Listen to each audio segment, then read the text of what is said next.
How do you know what you know पुस्तकाचा मराठी अनुवाद chapter 8 भाग 23.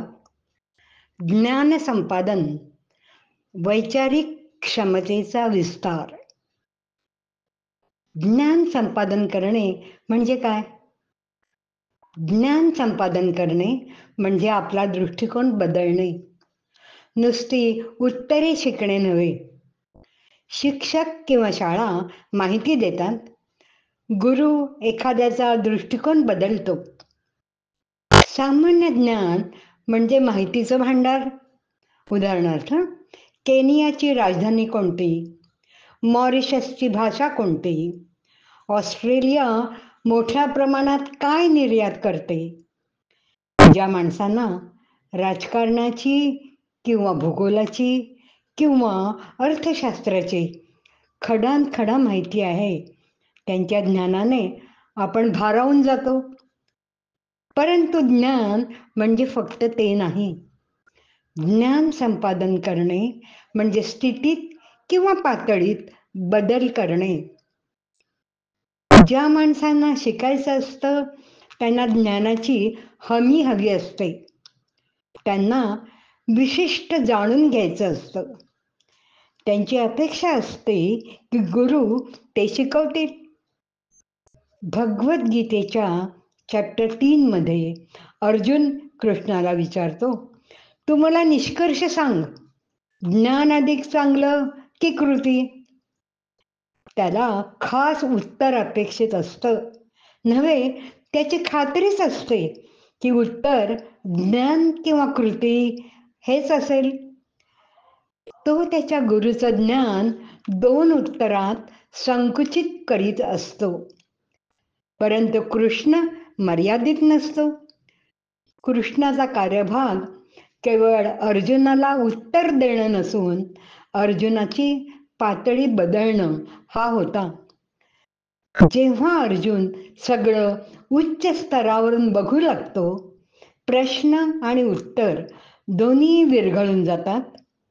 अर्जुनाला कृष्णाला प्रश्न विचारायची गरजच संपते.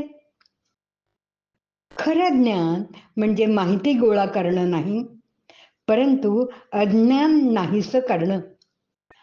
असे खूप जण आहेत ज्यांच्याजवळ शैक्षणिक पदव्यांची माळ असते, परंतु ज्ञान थोडंसं.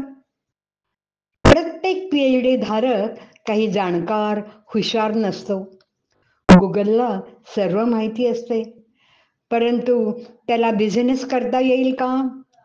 मुलाला वाढवता येईल का?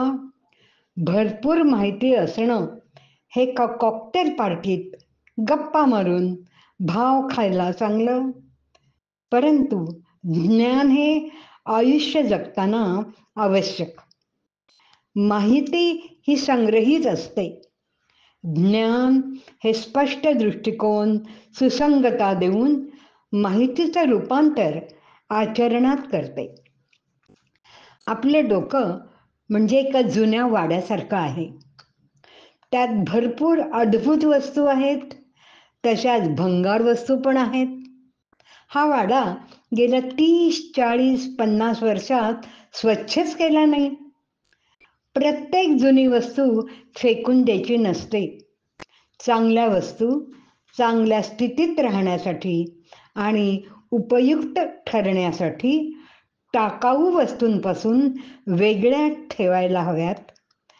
प्रत्येक वस्तू व्यवस्थित ठेवली तर वाडा सर्वांना आनंद देईल, आकर्षित करेल.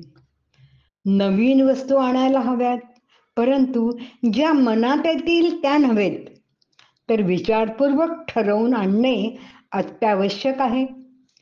भंगार काढणे, जे ठेवायचे ते स्वच्छ करणे, त्यांची आकर्षक मांडणी करणे आणि नवीन आणणे. असं केल्यावर वाड्यात सुधारणा होईल. नुसतंच नवीन आणत गेलात तर गोंधळ निर्माण होईल. भव्य वाडा सुंदर दिसणार नाही. वेदांतात याला विवेक आणि वैराग्य संबोधतात. विवेक म्हणजे उच्च व नीच यातील भेद जाणणं. वैराग्य म्हणजे नीच वस्तूंना सोडून देणं. विवेक म्हणजे वाड्यात काय ठेवायचे व काय टाकून द्यायचे हे ठरवणे. वैराग्य म्हणजे जे टाकाऊ आहे ते टाकून देणे. ज्ञान संपादने म्हणजे वाडा योग्य प्रकारे आयोजित करणे. एखाद्याचं सध्याचं ज्ञान म्हणजे त्याच्या सर्व एकत्रित विचारांची बेरीज.